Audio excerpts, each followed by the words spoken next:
Okay, so I will kick off, and I just want to have a conversation today or this evening about the future of ageing. I'm going to cover a whole range of issues. It's going to be quite diverse, and so we'll fly straight into it. And a bit of a background here, and this is about time. Being a futurist is about time. So yes, I was an urban planner and I did my planning degree back in 1992. Now looking around the room, I can't see anyone over the age of 40, so you would have all been in nappies at the time. And then of course I was Lord Mayor in 2010 to 2014, and I walked out the door as former Lord Mayor at the ripe old age of 43. And that's when I got the ability to levitate fruit at the Central Market. And of course now I'm a futurist. Without getting into it, long story short, many of you would have known of the multifunction polis, the MFP. We've got some nods. I was doing my planning degree when that first kicked off, and Adelaide also had a 2020 vision exercise, and I had the privilege as a planning student of being there, and I decided when I was 21 that I wanted to be a futurist. I spent the next 15, 20 years being told to shut up, sit in a corner, lucky to have a job, just write your reports. And then I ended up being a research officer in Parliament, and I can tell you there was a lot of politicians who were incredibly shocked when I became the Lord Mayor. But I wanted to touch on the futurist element. Just out of interest, who's seen a futurist speak? Stick up your hands. Good, I'm glad I've added some slides here then. Because being a futurist isn't necessarily something you do a degree. There's no degree in futurism.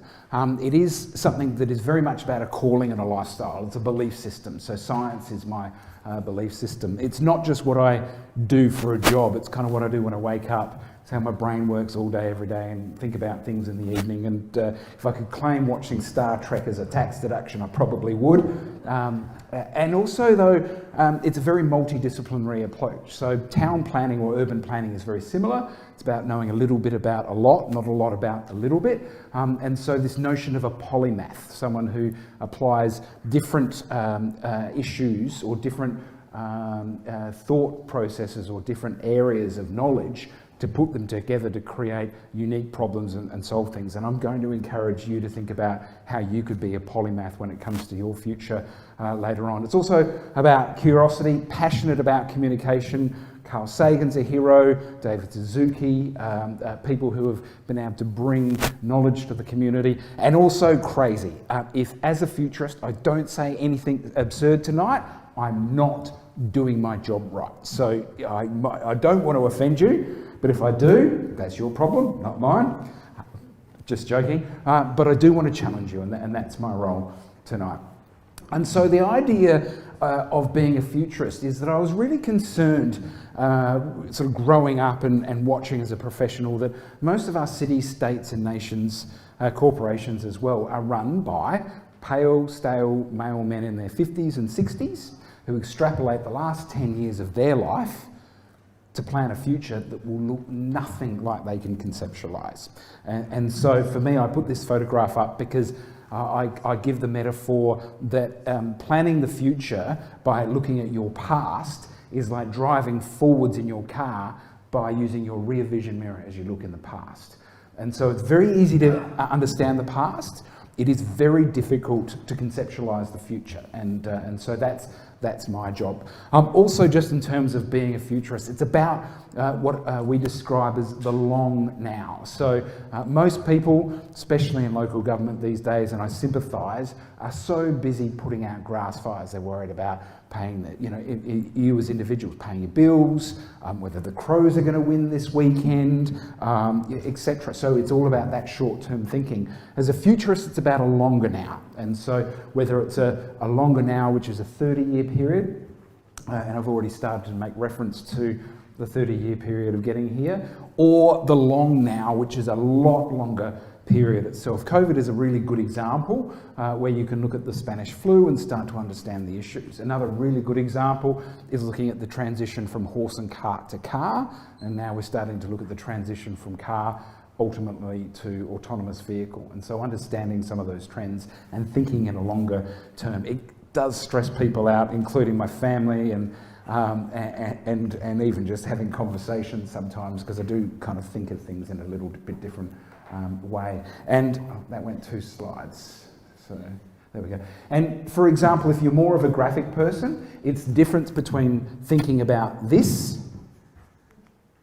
and thinking about this, and thinking about a longer term. So we're all worried about COVID and recession and jobs, etc. I'm more worried about the rise of machines, when women are going to finally have an equal say on the planet, and also things like biodiversity collapse and climate change, etc. So it's a different thing. Now, being a futurist is not about telling the lotto numbers. And I've already been asked that tonight. So the point is, and in terms of predicting, it's really honestly not about predicting the future. It's also not about what's probably going to happen either. In fact, that's probably the worst thing you could consider. It's more about talking about what's possible. And ultimately, it's about what's preferred. And so my job isn't to get up here and tell you what's going to happen. My job is to tell you what's possible and what would be potentially preferred, and encourage you to be the change you want to see in the world, and encourage you to create the future. It's very easy to get lost in understanding what we can achieve and thinking it's out of our control.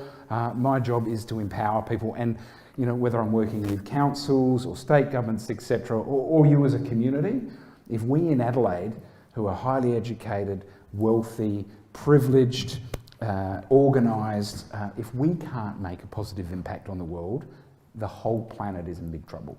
So it's really important to know that we are the custodians of a future, and we've got a responsibility there. And the other element to this is that, let's face it, there's been more, and Don's already made reference to this with Jill coming in on Zoom. We've seen more change in the last 2 years in many ways than we've seen in the last 20. And so we are starting to understand that change can happen. It's not linear, it can be accelerated, and we can get outcomes. And there's a conversation around, I've heard the term a new normal. I don't really aspire to a new normal. I aspire to a better normal. And there's a change with all of this disruption to say, why have we done it this way? Why can't we do it different ways?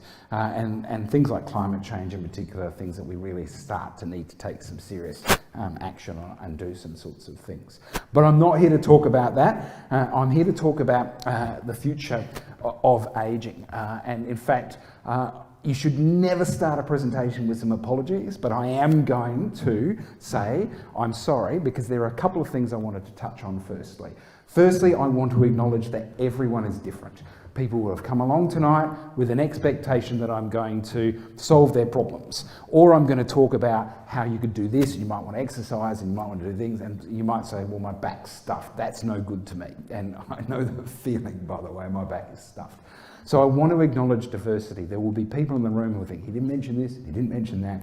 If you want to ask me questions, but importantly in that, I've only got another 15 minutes. I can't talk about the future of everything and the future of ageing and squeeze everything in. So I'm going to touch on some key issues. And the last one is, I'm a mere male. And so ageing is different for men, it's different for women, it's different in different countries. And it's different based on social contexts and opportunities, etc. So I do want to acknowledge that it is different, and in particular, for example, women live longer than men, and there are a lot of challenges that come with that, and I don't want to stand up here and profess to be an expert on it. I'm also going to touch on things I'm not going to talk about. So firstly, if you've not heard of it, the term black swan is a term that's used for things you don't know. And I don't know what I don't know, and so I'm not going to talk about alien visitation and how it's going to mean that we'll be able to download our consciousness so we can upload it on a machine, put it back into an organically grown prosthetic body, and walk distant planets for thousands of years. That's what I want to do when I grow old, Jill. So I'm not going to talk about, this is your... buzzer's a little bit sensitive, I'll have to work on that. I'm really not going to touch on climate change. I've mentioned it a couple of times, but it is a very big part of active ageing. It's going to change and challenge how we live our lives, the price of fuel, where we live, how we live, the extreme experiences we're going to have, but I won't get into that tonight. I'm also not going to try and predict where the economy is going to take active ageing. Anyone want to guess where the stock market's going to go at the moment? Inflation, interest rates, That's not why I'm here, so I won't be touching too much on that. I also am not really going to be talking about the morals, ethics and values. Let's face it, things have changed. Another really good example of the long now and active ageing is sexuality. And so, for example, 100 years ago, if you were homosexual, it was virtually a death sentence. 50 years ago, you were ostracised and you had a very, very difficult life. Now we've seen 20,000 marriages over the last 5 years in society. So that's a good example of the long now, and there's going to be a whole pile of changing values that we really can't know or predict. And I'm also not going to talk about government policy too much either. But what I would hope is that something that comes out of tonight that you can then harass Don afterwards, get council funding and get a whole pile more money for active ageing. And Jill, I want to cut her that now. You so owe me for that one. But I'm also what I am going to talk about is the future citizen. And the future citizen is about understanding demographics. And let's face it, the baby boomers have defined this country, define urbanism, define the economy, define what's popular, what's in, what's not, and that's starting to change. So we're starting to see Gen X come through, and Gen X numbers now with the new census are nearly as many as the baby boomers. The baby boomers are retiring, and so it's about understanding the different changes of the different groups of demographics. And in particular, ageing is incredibly important. So why is ageing important? Well, interestingly enough, 50 seems to be the big number. You are starting to be in an older category. You're ticking the ageing box, or the older citizen when you're 50. I'm 51. But interestingly enough, between now and 2050, the number of people over the age of 65 in Australia is going to increase by 50%. In fact, globally, it's going to double. It's going to increase by 100%. And I think this graph is also, this is very sensitive. Oh, here we go. Please work. This graph is also, Jill mentioned life expectancy.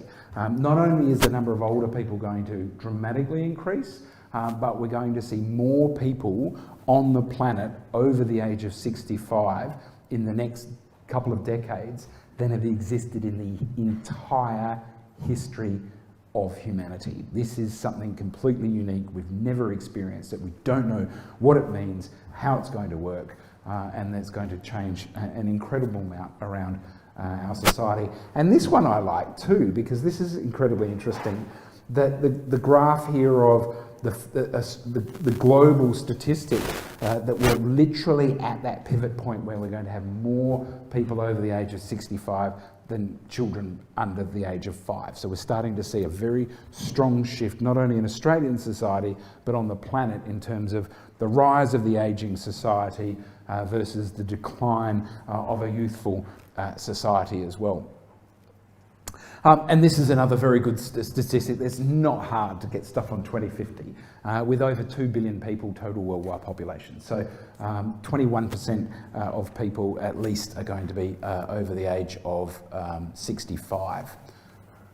That's some context. Now, there are some other really particularly important reasons that you would want to look at ageing, and that is that this is really about the fastest growing part of the economy, whether it's in Asia and its wellness and its hospitals.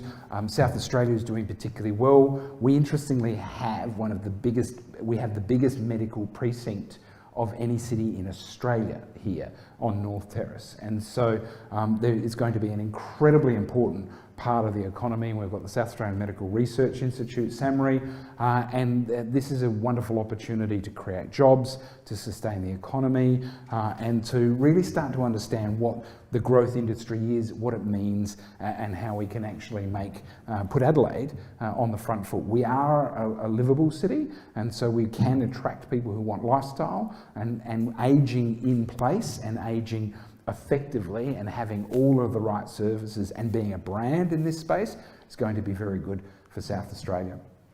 Also, there's some very significant consequences for the future of food. How do you feed 10 billion people? especially with climate change and urbanisation and a whole range of other things. I'll touch on food later, but there are some very significant things we need to understand about the ageing population if we're going to actually provide the right kinds of food, and of course water as well. And it has significant implications for cities. I put this up because it's a bit tongue-in-cheek. I don't think this is the future of cities. These are the sorts of pictures that architects draw when they don't have any work on.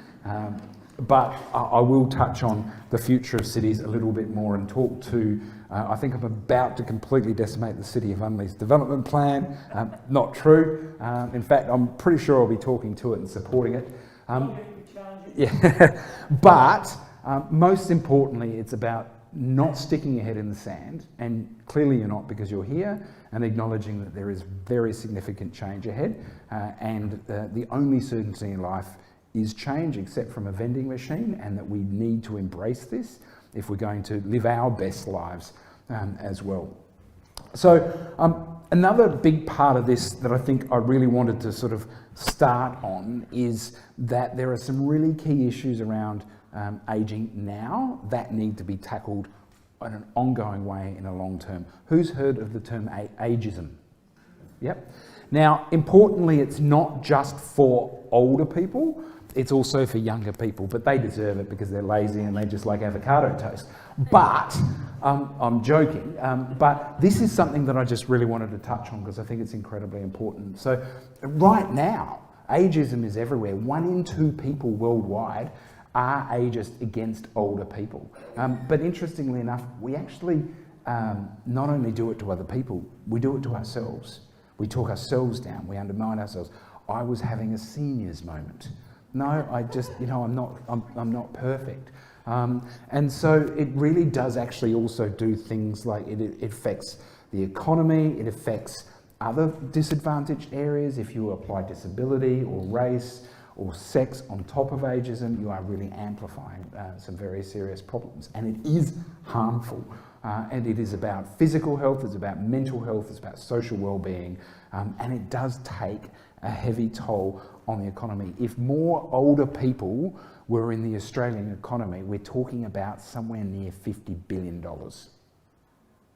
And it's very interesting because you go to the US and you can see older people who work in McDonald's. Like, no one in their 60s would work in McDonald's. I'm not saying it's a great job, but we devalue older people in Australia, I think, more than many other cultures. And so we really need to dispel this myth. So that's why I'm here to talk about what the opportunities are. But also there's a whole pile of challenges we've got about health and ageing and what that means in terms of our health and well-being. And I want to touch on the toll on the Australian economy. In fact, the health budget is growing exponentially. Our taxes, we say that healthy cities are not our problem, only we pay billions in taxes just to keep people, healthy. We are facing an obesity epidemic, and I get hammered for using that term. It's a medical term. It's something that we need to face and I'm actually overweight now, but more than about 66% of people are overweight, 35% of people are clinically obese, and it's something that we need to really think about and start to challenge. But also, we need to start to look at the financial elements of this. We are actually right now, especially, how's your super going? Especially with the share market the way it is, we are in the 60s and 70s, got a good pension. They had retirement funds that were actually cash and weren't tied to the stock market. Now we're seeing a new generation of intergenerational poverty, and we are in the process right now of potentially actually creating a middle class of across the world, middle class of Australians who are actually going to be poor in their old age. And so there are some very, very serious and fundamental problems that we really need to start to tackle in that space. And also, I won't do much on this tonight, but also the aged care industry. Now, it's a little while ago, but many of you would remember the Oakland scandal. And so we really now need to start thinking about what's a good aged care system? What is a good medical system? What is a good health system? And what sort of innovation can we have in this space to support people aging in all sorts of different ways? It's also going to change housing, and I'm going to touch on that. Where you live, how you live, that's one that I will touch on a little bit more as well. And also I wanted to touch on this notion of loneliness.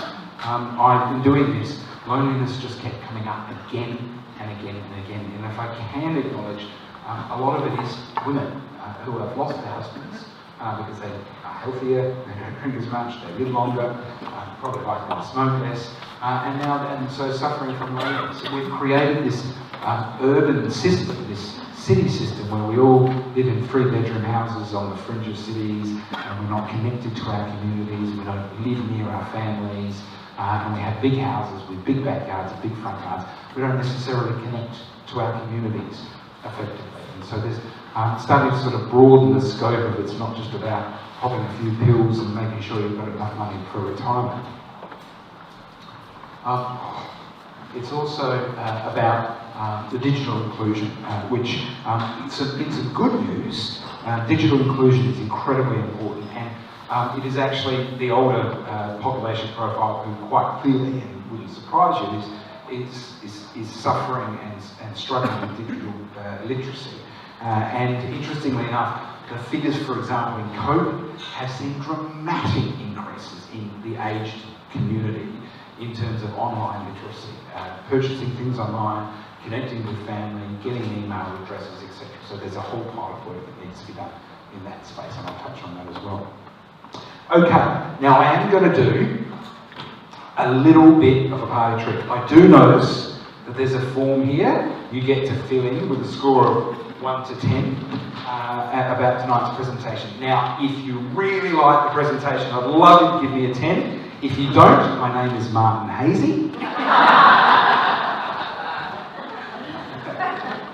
Anyway, moving on, I want to do a little bit of a party trick. So this is a thought exercise to help you understand the citizen of the future. So it might not make sense straight away. Now, I've folded this piece of paper in half once, and it is now double the thickness of the piece of paper, okay? If I use one hand, I've now folded the piece of paper in half twice, and it's now 4 times the thickness, okay?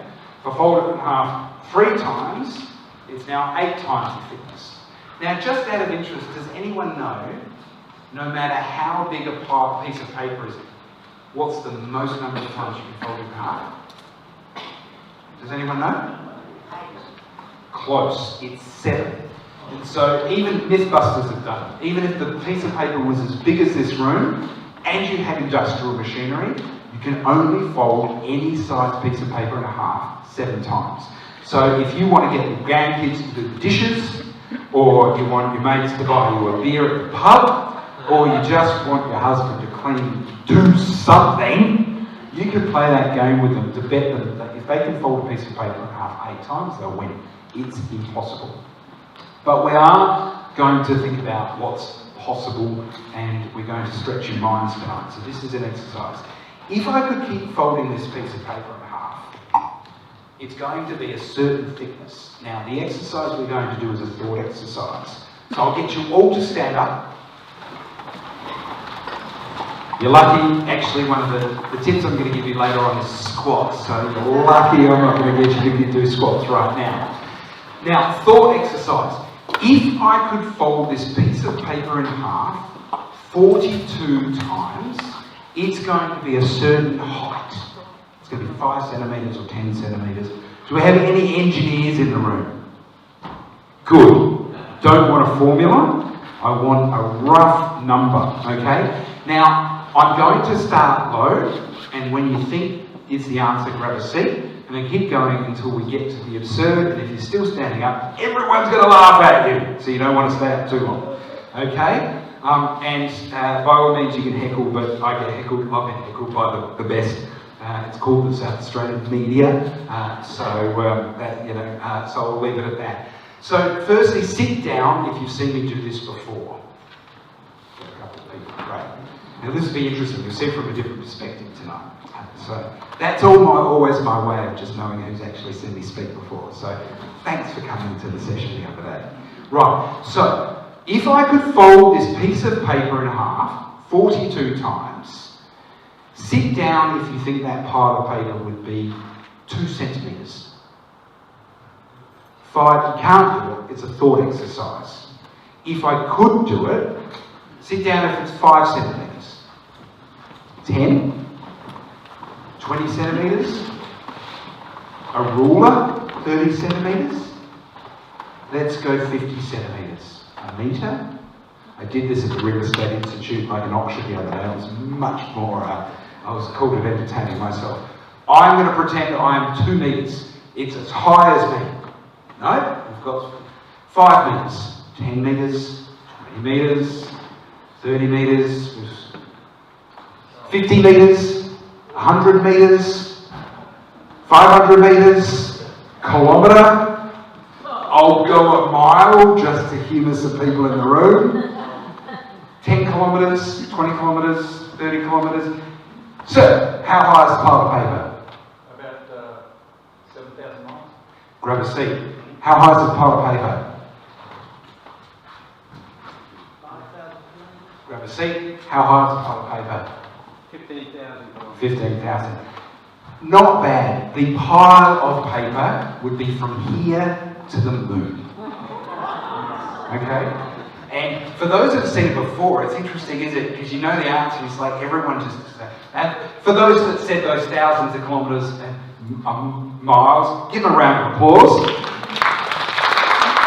Now, why is this important and why is it relevant to ageing? Okay, it's called exponential growth. It's where things double every time you do things. If I said, have you not learned anything from COVID? You'd understand that small things become bigger and bigger and bigger and bigger and bigger. And things change in an exponential growth. If I'd said 43 times, it would have been twice to the moon. If I'd said 44 times, it would have been 4 times to the moon. 45 times, it was starting to get past Mars. 46 times, halfway through the solar system. 47 times are outside the solar system. And so, doubling of things accelerates. And so you all thought we'd end up there in the future, but this is where you actually can end up in the future. Now, why is this relevant? Because there was a guy called Gordon Moore who created Moore's Law. Has anyone heard of Moore's Law? One person here. This guy has cred. He started a company you may have heard of called Intel. Okay? And he discovered that the number of transistors in computer chips was doubling, like the folded paper exercise, every 24 months in the 1970s. Okay? And he predicted that that would be the case for quite a long time. Fast forward to 2022, and it's the case today. It's getting faster and faster and faster.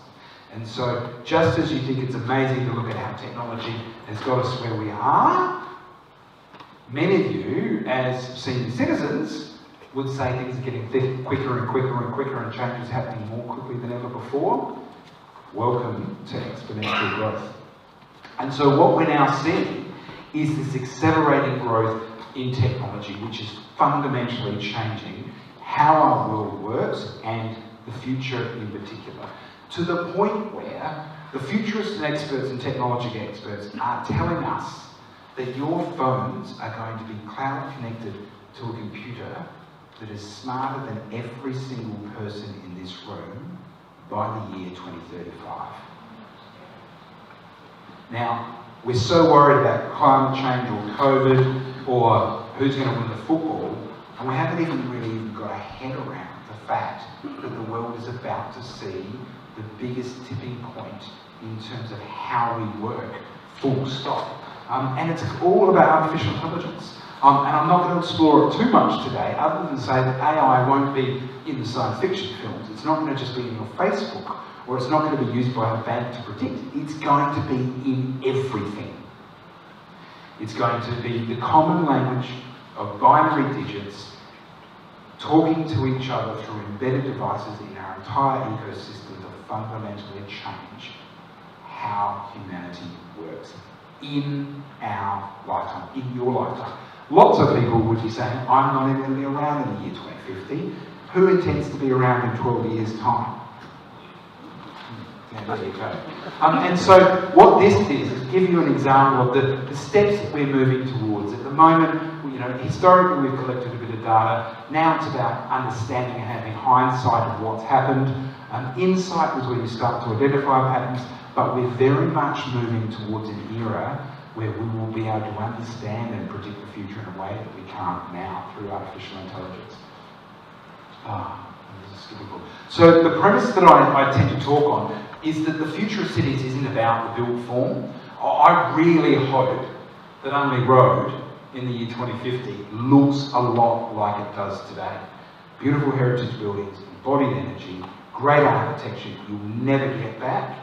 It's going to be the humans moving through the built form that are going to have a new operating system and live in fundamentally different ways.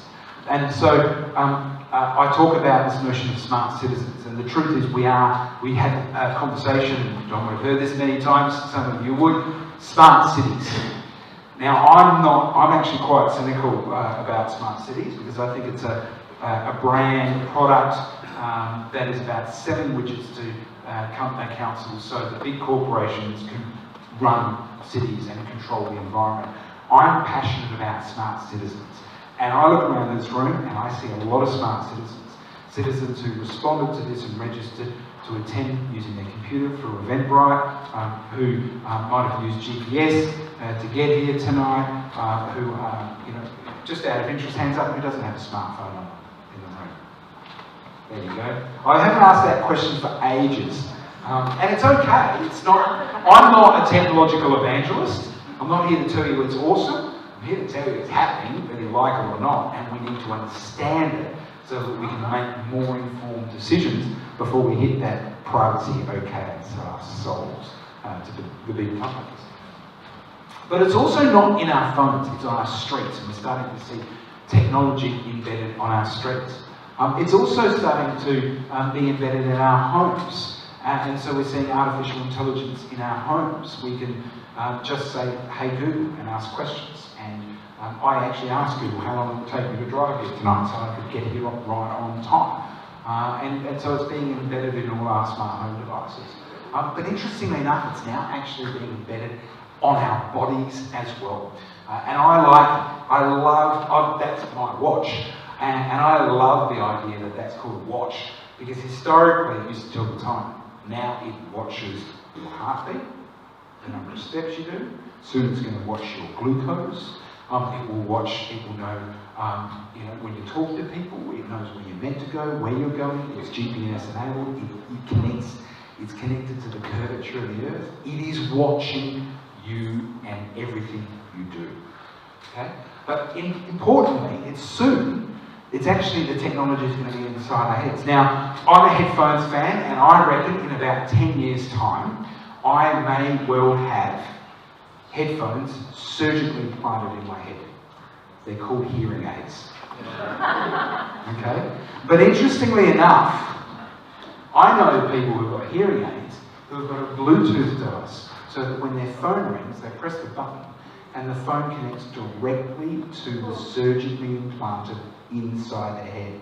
Now, many of you would know by now to turn your phone on silent, and I really hope you control the notifications you get on your phone, because if you don't, I'm not going to be the only guy with voices in my head. Your phone is going, as an AI, is going to talk directly to your brain. Technology is going to be inside your head, and when you use GPS, it will tell you to turn left and right. When it says that Don's around the corner having a coffee and he's got a little bit of time and there are some things he wants to talk about, it will tell me where he is and it'll let you know when I'm coming. And then I like it long black, etc. So the point is, we are going to become, you can see it's a more intimate connection with technology than we can yet even possibly imagine. And there's so many consequences to that. And I like to use this. This is another long now episode. This is my really long now example. I am now going to quickly go into the history of civilization, okay? And so these squares represent people and how they move through the world, through physical space, a map. You're looking down on a map. The first one is Homo sapiens, hundreds of thousands of years ago. You know, the people that tried food some of it made them stronger, some of it killed them. The men chased the women and the women picked the men. That's how it worked. Now we have 10, now we're 7.5 billion people. That was hundreds of thousands of years ago. The next one is agriculture. That was thousands of years ago. And that's when people start to gather, work collectively, and start to actually share their resources, etc.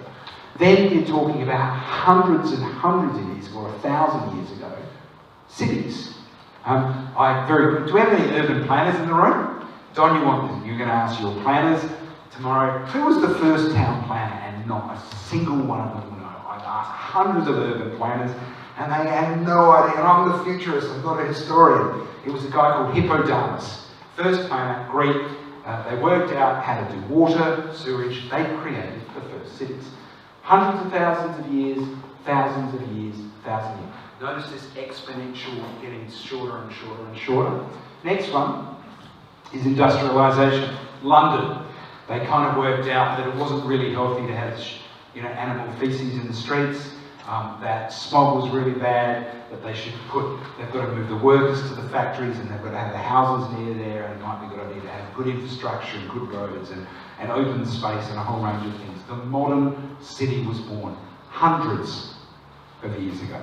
Hundreds of thousands, hundreds. Getting quicker, quicker, quicker. And then, of course, we get to today. And we always kind of think that nothing ever changes, especially at the current Adelaide City Council.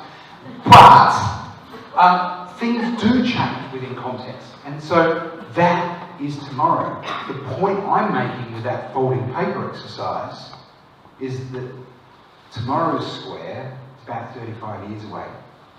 Now, interestingly enough, I just quickly want to go through a bit of a time travel exercise. I wanted to call myself an aspiring time traveller. I was told I'd never get any work if I did, so I just called myself a futurist. And I just wanted to do something. Big time travel fan, of course, Doctor Who. It was great to see a woman, and many of you would have grown up with Doctor Who, I bet. Great to see a woman as Doctor Who. The new Doctor Who was a black Englishman. I heard someone say as if Doctor Who was going to be black, and it's kind of like, are you kidding me? He's got an electronic screwdriver, travels time and space in a police box, and you give a crap about what colour his skin is? Anyway, the point I wanted to make is I'm going to do a quick time travelling exercise. So, we live in that square there. If we went back to industrial days, looking around the room, I'll be honest, we would all be gods. You know why? Because you're above the age of the life expectancy by 20 to 40 years, you're alive. You've got nice teeth, all got hair, most of the people got hair, yeah, some of them have. You can wear glasses, you've got shoes, you've got nice teeth, great skin. You're alive. You wouldn't exist in that last square, okay? Go back to another square, you're like, not gods, you're gods from outer space, okay? You really are. The point I wanted to make is that in the next 35 years, in that tomorrow square, if they come back to today, they'll be like gods to us. They will be so fundamentally different. The amount we learn in a week, people would take their entire lifetime to work to learn in any other square. And it's going to be the same in the next square. These people are going to be directly neurally connected to the world's history of information and the artificial intelligence predictive stuff. They're going to actually think completely differently, like 20 years from now, completely differently to the way we think today. Now, the other element I want to make to this exercise, if you were Homo sapien, that was thousands of years, you lived in that box, you didn't go to the next box. If you were born in the era of agriculture, that was 1,000 years, you pretty much just lived in that box. You might have gone to a city eventually. Now, if you're in the cities box, you probably came from the country and started the city experiment and became a part of the urban world, but you really didn't see that transition. And industrialisation was a couple of hundred years. So I think there'd be one or two people, please put up your hand, who remembers seeing horse and cart in the streets of Adelaide? Cool. I just wanted to acknowledge that. And you've kind of transitioned from one box. We have transitioned from one box to another.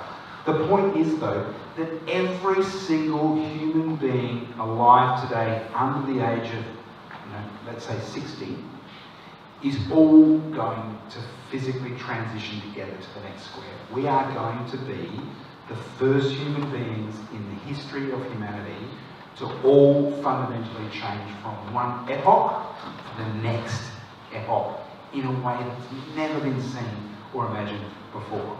And so that's just really an exercise that I wanted to give you, so that whilst we're touching this idea of technology now, in the next 20 years it's going to become an intimate connection with how we fundamentally organise our lives. Even now we think of it, but we're talking an exponential change and getting to the point where these computers and these machines are smarter than us in about 20 years' time.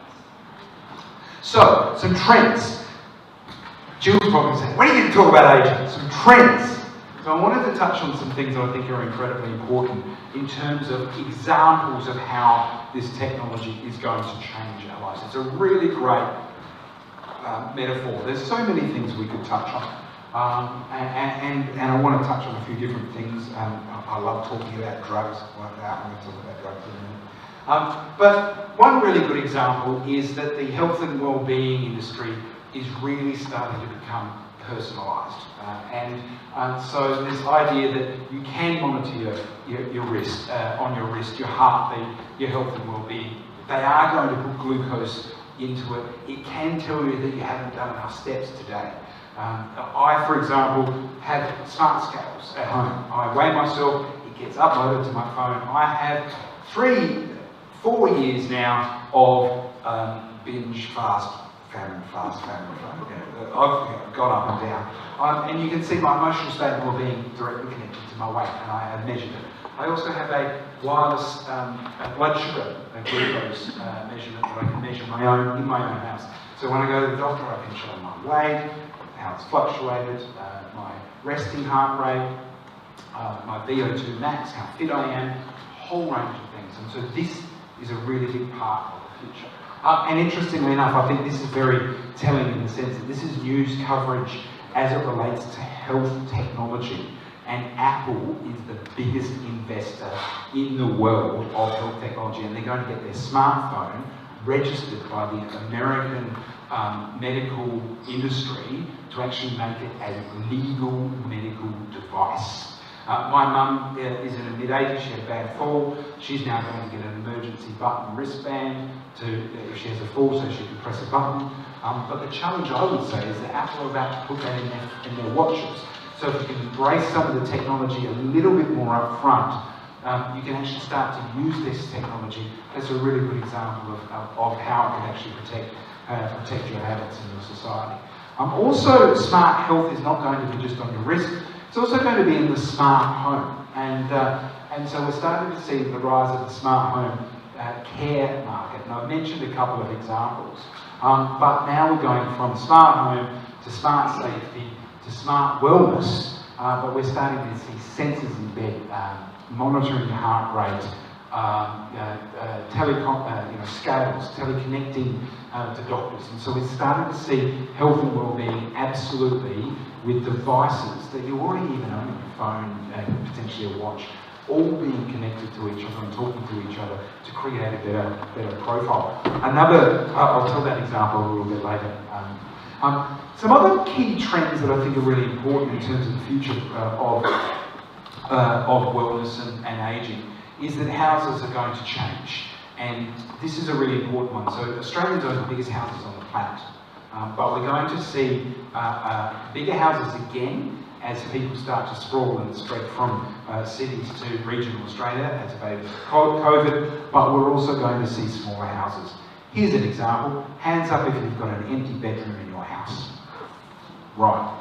Now, interestingly enough, I'll get into that in a moment. I'll just go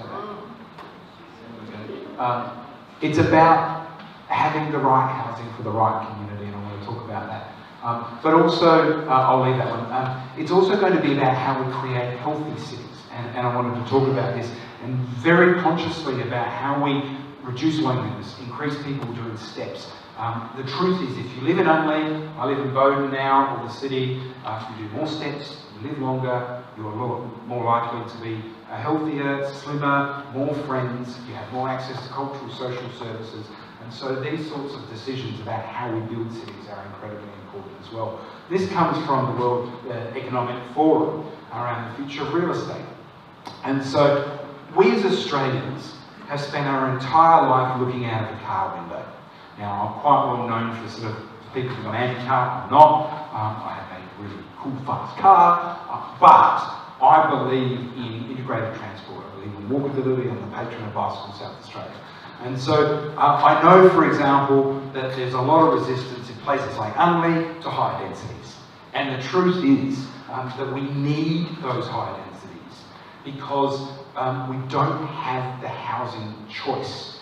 And we encourage people to live in low density, drive everywhere, we climate change, obesity, health and well-being, loneliness, there's a whole range of things. Housing choice. And I think I've got this here. Who doesn't want to live in a 20-minute city? You can't live in that if you just want low density. Do you not want walkability, safe cycling, local public transport, affordable housing, green spaces? And so we are going to see urban form change. It must. I think I put this slide up. I didn't put it up about density, but this is the sorts of environments we're starting to see. Places being reclaimed by people, walkability, people wanting to spend time in public environments, more time, more money, better positive experiences, more connectivity to human beings, the list goes on. The truth is we have the lowest density of virtually any city on the face of the planet. If you oppose medium density, you are actually living in a South Africa apartheid because you're not encouraging diversity and choice. And as the population grows older and we have empty nesters and we have women who've lost their husbands, they don't need or should not live in a 2 or even 3 bedroom or 3 or even 2 bedroom home. And they don't have the opportunity to live in their local communities if they don't have the housing choice, etc. And so this is the information I wanted to show you. This is really telling. This is the density of Adelaide. We're right down the bottom. And these are cities like Dublin, Vancouver, Manchester, Helsinki, even Sydney. Sydney's nearly twice us. And so it's not about, full-on density, but it's about housing choice and housing diversity. Which one of your grandchildren or children can afford to buy a normal house anyway? So we need to provide those affordable housing options. And what that looks like is about the fact that people tend to think of cities in terms of, I don't want high-rise, I want detached single families. There is something, and Unley is absolutely the sweet spot, called the missing middle. It's about those other options there being medium density, and meaning that people have access to medical services, they can walk to the post office, they can catch up with people in their main street communities, and it's about getting it right, doing it in the right place. This is a good example from Sweden, called Hammarby by the sea, and I went there, and this is not high density, this is medium density, but you can get really good quality infrastructure, great open space, great services, public transport that runs readily, high quality urban amenity. And so this is something that I want to acknowledge that Unley has tackled. Prospect, I think, is doing a really, really good job as well. It's about, the fact is that we've spent the more you do something, the more you think it must be right, and we've all grown up in low density, 3-bedroom detached houses, and we thought the car was the solution, and now we're starting to see a whole pile of things around climate change and obesity and loneliness, and etc. So we need to challenge that housing affordability. This is what I did accidentally when I was putting this on.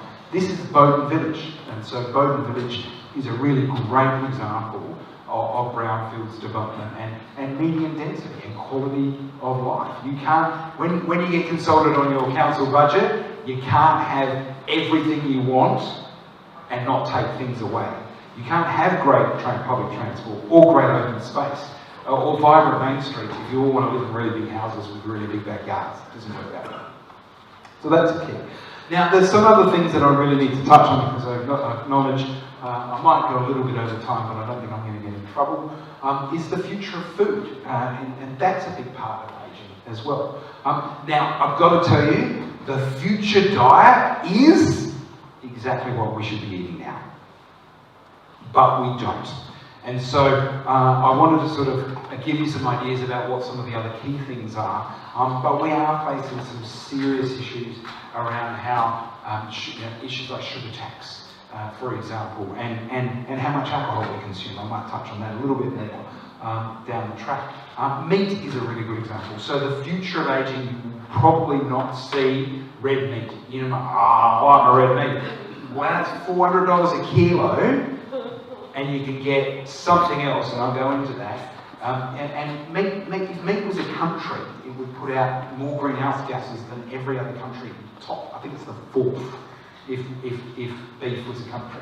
As connected to deforestation, we actually only eat 3% of the kilojoules that are put into the meat. We only get out of it. It is so inefficient, and it takes 1,000 litres of water to make one steak. Now, in the future, when water wars are happening and water scarcity is happening, and we look back on the past and think they used to flush their shit with drinkable water, we will start to rethink about how we actually consume water, for example.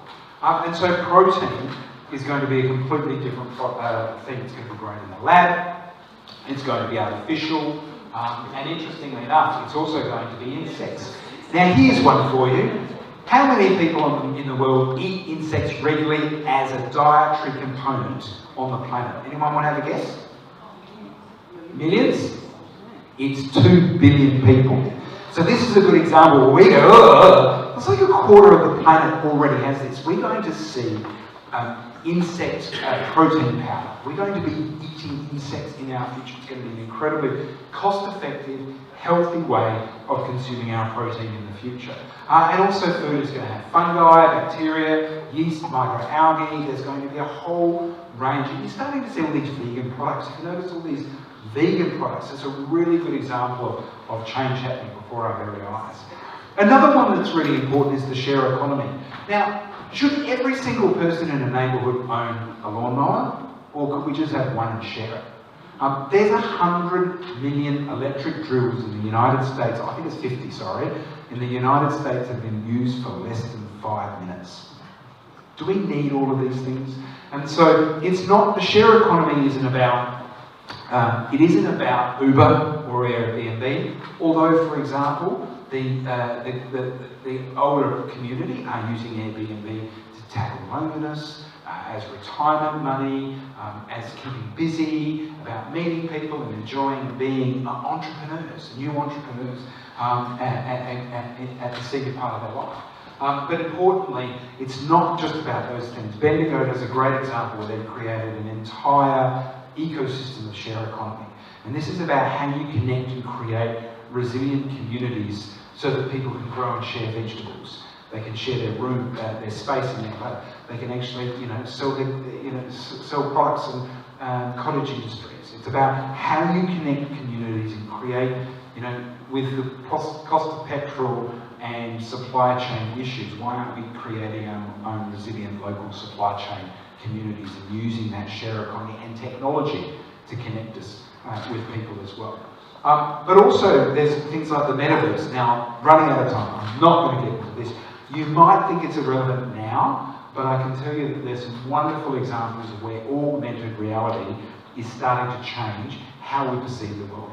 Merely you holding your phone up in a city for wayfinding, to work out how to get places, to see things in your own home. And if you think that it's all a distant future, it was called Pokemon Go. And you saw how much that transformed the use of cities literally overnight with technology, for example. But also there's going to be some fundamental changes in how we go about healthcare, increasing patient centricity, prevention and wellness that I will touch on a little bit more. I've touched on urbanisation, the power of data, flexible organisations.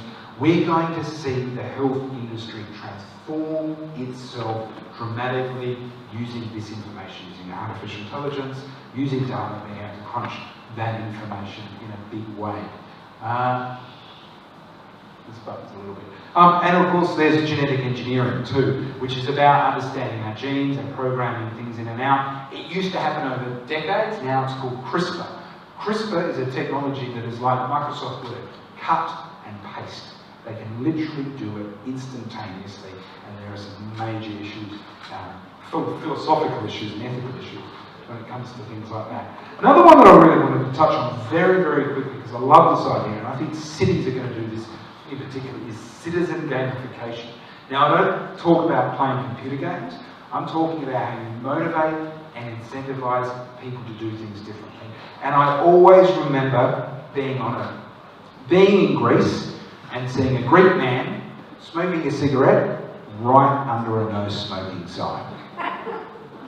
Realistically, we have signs saying do this, don't do that, can't you read the signs? It's a song, some of you will know that one. But the truth is that we still complain that speeding fines is just revenue raising when it's not. You can all complain about car parking fines when it's about turning over the car parks and making places accessible. Hot tip, if you don't want a parking fine, it's easy, I'll tell you. Just read the sign and follow the rules, because you're not special. Okay? But the point is, gamification is different. It's about incentivizing, it's about behaviour change. And I get Qantas frequent flyer points for the number of steps I do. I get Qantas frequent flyer points for not looking at my phone for 8 hours. Wellness. Okay? There's a great example in Singapore. They have a telephone-like box. This is a great wellness example. Telephone-like box. They can wheel it in, put it at the front door of a high-rise apartment. You go in, you sit down, you put your arm in, does your blood pressure, it weighs you, it gets a whole pile of health data around you. You do it once a week. It uploads to your mobile phone. If you've improved your data, you get a financial reward. That's gamification. If you've gone in the wrong direction, it gives you an electric shock. No, it doesn't. But you can see the point I'm trying to make. It's about gamification, it's about incentivification. It's about how do we use technology to get people to do things differently. Because at the moment, and local government is a good example, councillors, including myself, can talk to their blue in the face, but until such time and a citizen actually gets out of bed and does something different, it's all just fluff. Gamification is a really great way of changing citizens' behaviour and thinking about how we can reward ourselves and encourage citizens to do things differently. And so it's about the motivation. This is the sort of data I get. I weigh myself, I get Qantas points, etc. So that's just all connected to my phone. So I know that the rise of the machines is really, really scary. Okay? I also understand that globalisation makes you feel like you have no ability to change the future. But I wanted to offer some tips and tricks just to finish off about how you can be the change in the world and how you can age with dignity. And one thing that I've thought about this a lot in terms of the future citizen, and it's kind of a bit weird, the future citizen is actually about being your best self as a human being. It goes back to being a caveman. Doesn't matter what era you're in, you are still a biological entity, and it's about being the best human you can possibly be within the context of all of this. And so I really am about encouraging people to be the change. And so I'd encourage you to think about some of the things, and even if you only pick up one thing from tonight, that would be really, really lovely.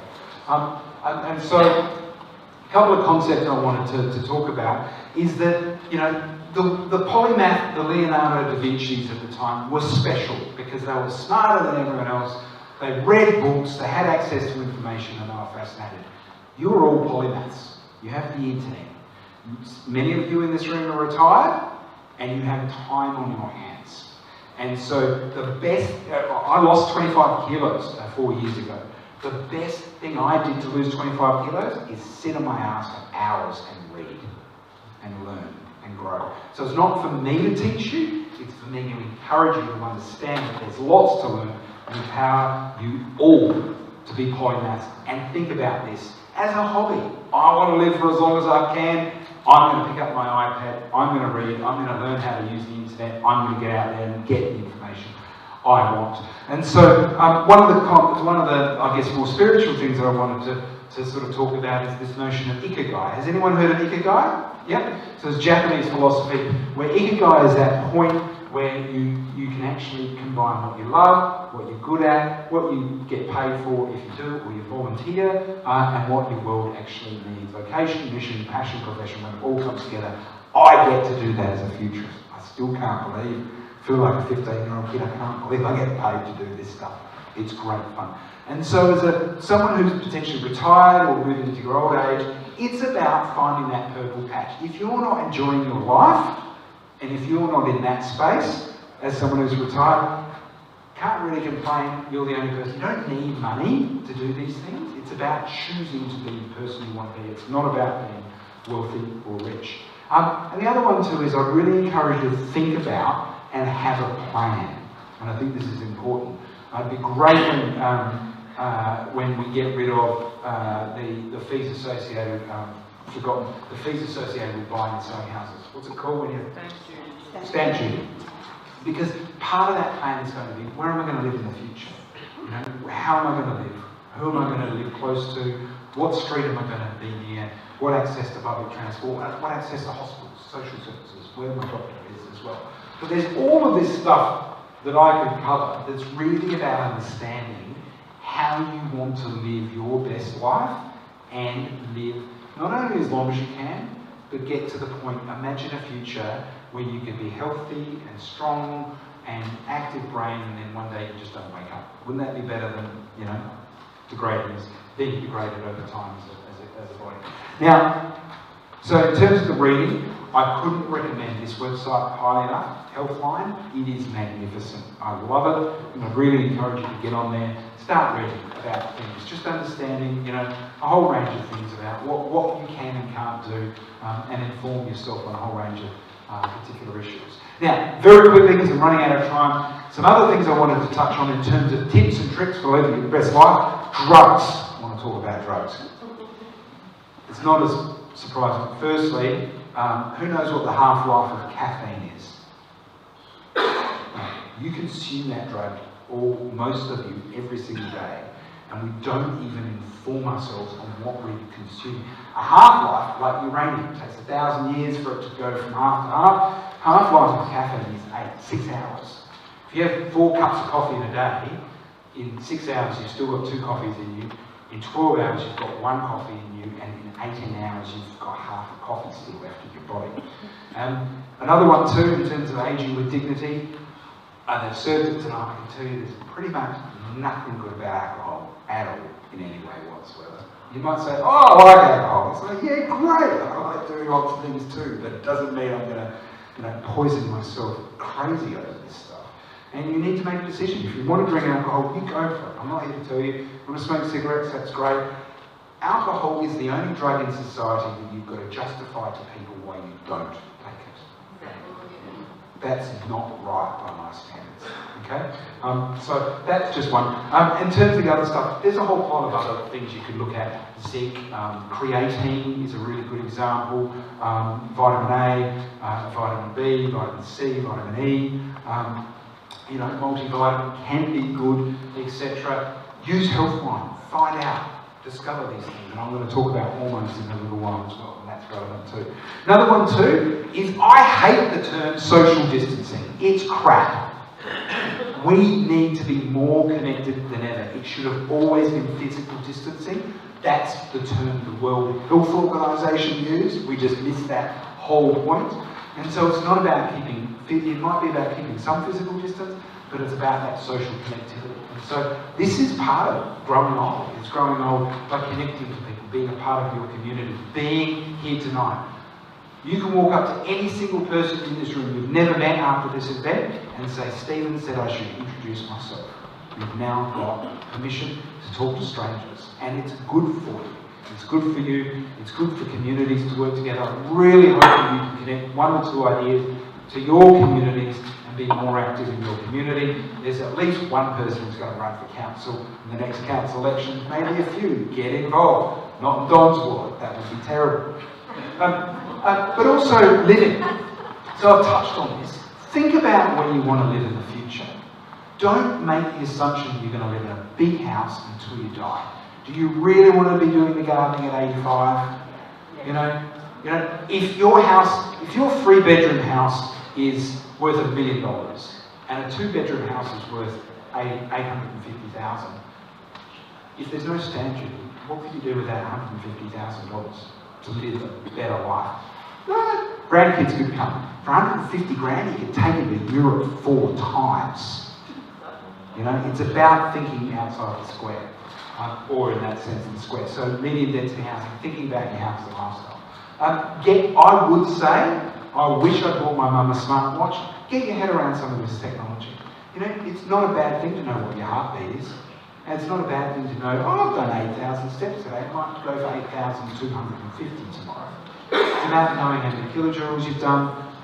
It's fun. And if you're retired and you've got time on your hand, what better way to get to know yourself and what you're capable of and push yourself in terms of actually being healthy and having some information you can give your doctor. If you fall over, emergency button, it will know that you've fallen over and send a message. So, you know, yes, it's very scary, but at the end of the day, there are some great opportunities here as well. The other one too, in terms of technology, is gaming. It's great for your game. Great for your brain. You know, who can use a PlayStation controller? Right, give it a go. Play with your grandkids. It will stimulate your brain. Might be chess, might be reading, might be all sorts of different games. It might be just driving the kids crazy in front of your grandkids. That's a good game. But doing those things, there's a whole pile of evidence around Wii Fits and activities and movements and things that are really good for you. Even VR headsets, you can now move and do different things. It's not a bad thing to age with dignity and grace. The other one too is just work on being happy. Now I find this one funny because I know that people go, oh, I'm not happy. You can't just be happy. Like, you know, you can't just tell me to be happy, Stephen. I'm not happy. Well, there are ways you can actually be happy. I've struggled. I've been surrounded by depression. I understand that it's not always easy, but there is some science around this that you can deal with. I think, now many women would know a lot of this because they've gone through a whole pile of change. Many men would hopefully know it because they've gone through the changes with their partners. But I've learned a lot about hormones. I think that this is going to be the next big trendy thing when it comes to health and well-being, fitness, weight, and mental health. I think this is going to be incredibly helpful and important. So understanding how you can get serotonin, understanding how you can get oxytocin, dopamine, endorphins, etc. You know, things like as simple as getting out in sunlight, hugs. I'm going to get away with it. Sex will make you live longer. It releases things. Yeah, I said having a dog, owning a pet. One I like that's really important is making conversations count. Actually releases hormones in your body that makes you healthier and happier. And say it again because I want that to be released in my body and your body so you feel better tonight. I want this conversation to count. And so understanding and Googling this stuff is really cool and really interesting. And testosterone. Men have seen a 25% decrease in testosterone across the face of the planet in the last 30 years. Not because of aging, because something's happening. You wonder about obesity, cortisol, lowering the stress, a whole range of different elements there are really important. Understanding these things, you know, come on guys, which one of you aren't going to Google how can I increase my testosterone? And it's not about what you might think it is, it's actually about these kind of things as well. I've mentioned pets. It's a great way of actually being healthier, being happier. You know, we wouldn't go for a walk for ourselves, but we somehow want to take our bloody dogs for a walk. It's mind-bending kind of stuff. And actually eating the right foods. So I've really got into this. Like I've clocked my computer, I have got my car performance tuned, but I like to clock my brain. It's fun. Eating the right foods. Fats, understand, fats are really good for you. Salmons, avocados, healthy fats are absolutely fantastic for your body. You know, and starting to read on these things and choosing the right. It's not about losing weight. It should never be about losing weight. It should be about increasing your brain, increasing your body strength, and being healthy as well. And this is a good one: protein. As you age, you need more protein. You know, every single one of you could actually have the same muscle mass as a 30-year-old. Except It's about understanding muscle synthesis, and everyone over the age of, from about 40, you start losing muscle mass. And so from the age of 50, you need 20% more protein than someone under the age of 50 to have the same muscle synthesis as someone younger. And so for me, knowing my weight, that's about 120 grams of protein a day, 3 times. Who knows how much protein they're actually eating in a day? And the thing is, when we want to lose weight, good stuff, when we want to lose weight, we start eating salads. And we actually, as you grow old, the number one thing you need to do is actually your skeleton, your bone density, your bone strength, and your muscle mass. And we don't. We eat carbs. We don't understand. We thought eggs were bad for us because of cholesterol. This goes on. And so understanding your sources of protein and how you get them and when you get them, probably the biggest tip I think I could give you. And hand in hand with that is this idea of intermittent fasting. Now do some research on this, and I'm not going to be diet evangelical about this.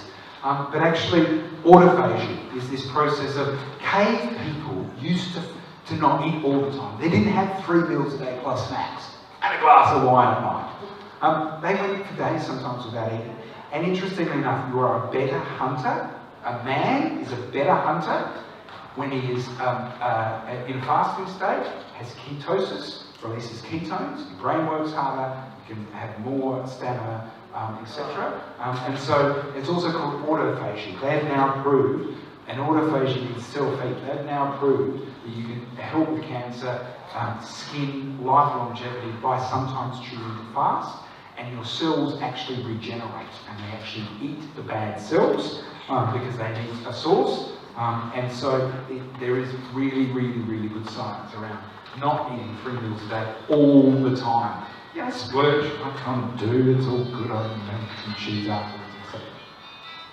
And the other one too that I wanted to touch on is, look, I'm not a muscle man or a bodybuilder, but every single person in this room should be doing a resistance training weights. You should all be bodybuilders. Every person who wants to live longer and be healthier should be doing some sort of weights.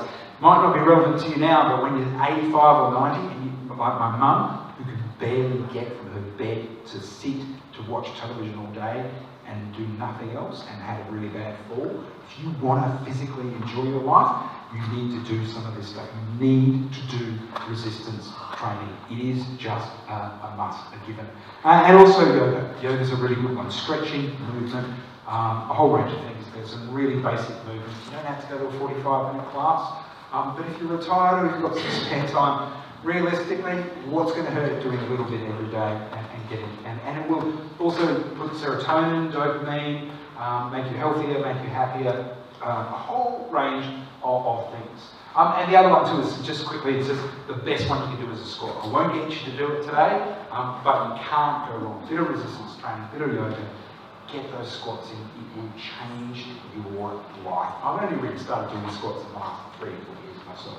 But I'll just say, if you don't do anything else, I would say, oh, remember that guy told me to do squats? You can't go wrong.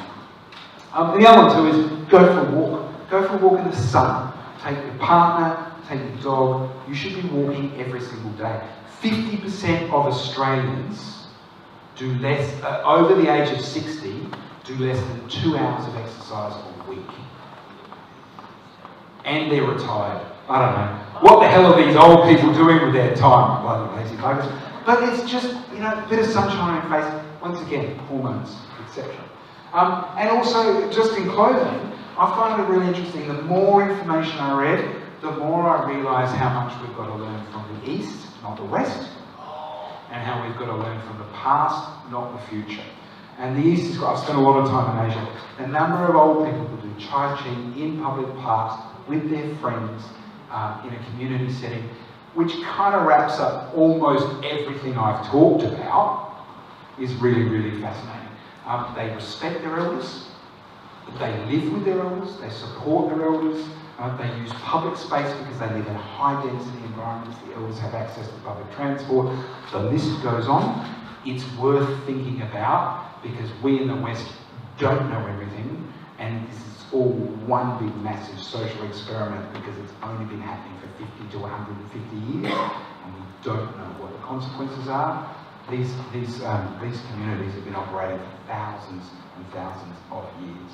And the last one, a couple of points I wanted to make, I'm just going to go back a slide, is the other one I'd say is don't retire. Now, stop doing the job you were doing, but don't think of it as retirement. Don't think of it as giving up. Think of it as a next phase. Think about doing something differently.